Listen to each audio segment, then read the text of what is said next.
Армысыздар, пайдалы ақпарат қызық арнасына қош келдіңіздер.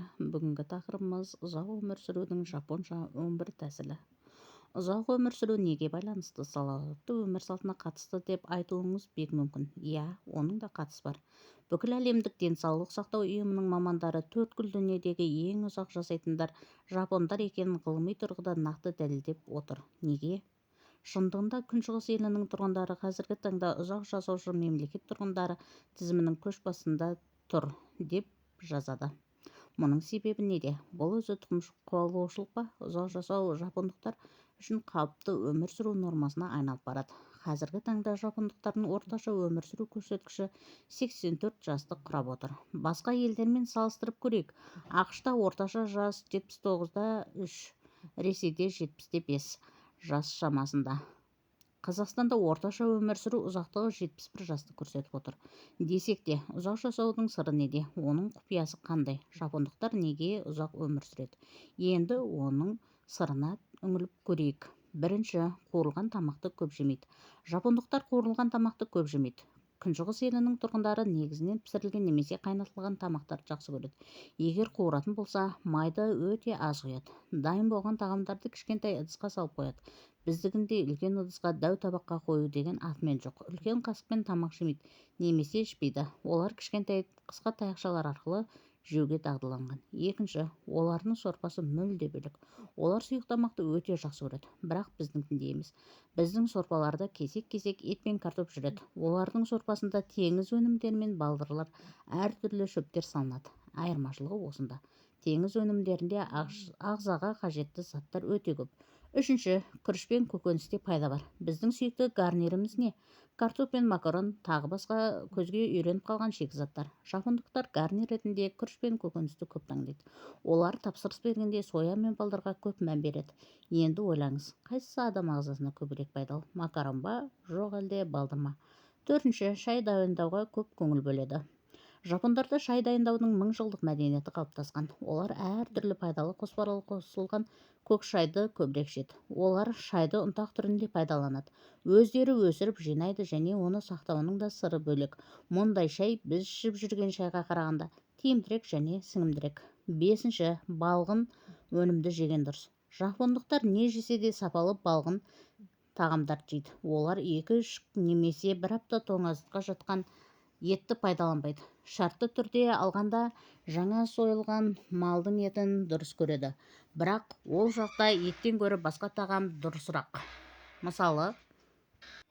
Мысалы, олар балық жегісі келсе, ресторандағы кішкентай су астауында жүзіп жүрген балықты тікелей өздері көрсетеді. Аспаз клиенттің көз алдында оны сойып, балықты асып немесе буға пісіріп береді. 6. Ас ішкен пайдалы. Жапондықтар ешқашан тояқ тамақ жемейді. Оларда тамақ ішудің сан ғасырлық өзіндік мәдениеті қалыптасқан. Күншығыс елінің тұрғындарында тамақты түк қалдырмай жеп қою әдеті жоқ. Тәбетің соншалықты ашылып тұрса да, тарелкада кішкентай етіп қалдыруың керек.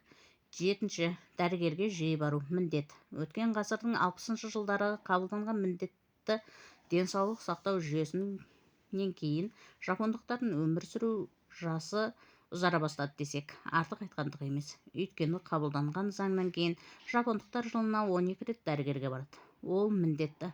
Күншығыс елінің тұрғындары бұл талапты бұлжытпай орындайды және оны қалыпты жағдайға дағдыға айналдырған. 8.